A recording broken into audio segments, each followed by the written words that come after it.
Hey guys, what's going on? I have a lesson that I want to share with you today, and I'm calling it the $50 million lesson for a very, very important reason.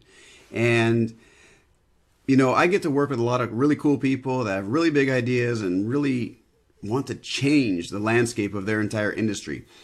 And one of the projects that I'm helping with is around insurance and smart cars and technology, combining all three of these areas.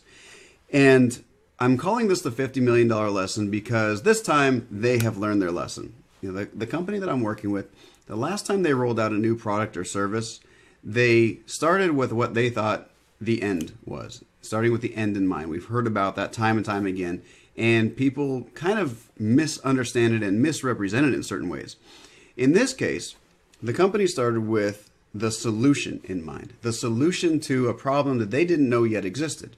And as a result, they were really focusing on how do we take the solution and we fit it into a target market or a target demographic and fill the need. Well, they had it backwards, right? Because we all know the old adage, which is to find a need and then fill the need, right? We don't start with the end in mind when it comes to a solution. We start with the end in mind with a vision about where we want our business to go. But we don't start with the solution in mind. We start with the problem in mind. Okay, so we have to have a problem market fit first. And then we focus on the solution. Now, the reason this is the $50 million lesson is because this company spent $50 million developing and putting out a product and a service that they thought was going to be a game changer in their space. And after $50 million, the CEO finally pulled the plug and said, "What were you guys thinking? This did not work. Why did you do it this way? Who did you rely on? Where did you get your data from?" Asking all the questions that a CEO should be asking, but of course, a little bit too late. And the answer they gave was, well, a consultant told us this was the right way to go, and a consultant helped us with the data and the research. And that's all well and good, but you need to know your industry better than any consultant in your industry. Now, this time, we're going back and we're saying, okay, let's start with, and again, they did the same thing. They said, okay, here's the solution. Here's the thing that we think is going to solve our problem. And that's the key, solving our problem. As a business owner, as an entrepreneur, as a CEO, we always want to solve our problems. And sometimes solving our problem is we're losing market share, we don't have enough revenue, our customers aren't staying with us, our employees aren't happy, they keep leaving. Those are all our problems. You cannot think in terms of your problems when it comes to helping your market, though. You need to focus on your target market, your person that you're trying to help. Who is your customer? Who are you solving a problem for?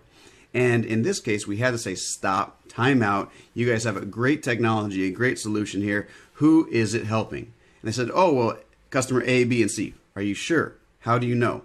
Well, we don't know. Well, if you don't know, then how do you know that they're actually going to buy this and pay you money for it? And that's a challenge that a lot of companies face. You have to start with the problem in the first place. And so there's this book out there called The Lean Startup by Eric Ries, and you need to read this. You need to understand this, or you can read Ryan Levesque's book, Ask, and you can learn all about this. But the idea is that just because you think you have a solution to any sort of problem doesn't really mean you do. You need to validate the problem first. You need to validate the pain point first. And so what we say is go back to your target customer.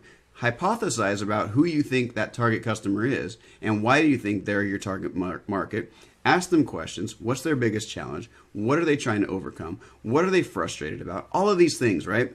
The things that you need to answer before you even develop a product. And then you start going down the route of design thinking, which is, okay, let's develop a product or a solution that we think will fit this, and then we'll have them test it. And you're constantly reiterating and going back to testing. You're going back and constantly asking them, does this work? Does this work? And if you do it that way, and you constantly iterate and change and pivot as you're going, then you don't blow $50 million bringing something to the market that no one wants to buy, right? And that holds true for the entrepreneur who's just trying to start out a coaching business, or if you're trying to start up the next Uber or the next app or anything like that. You need to really understand and get in the minds of your customers and figure out what their biggest pain point and challenge is, and then you start developing the solution to that. But you don't start with the solution or your product and then try and fit the mold. Okay, that's the worst way to go about it. So hopefully that helped. I just had to put that out there right now because I thought it was really insightful that these folks, even though they're working on a $50 million budget, they still did it wrong. Okay, so if you can learn something from that, I hope you do. Thank you very much for watching, and go ahead and leave comments below. Take care.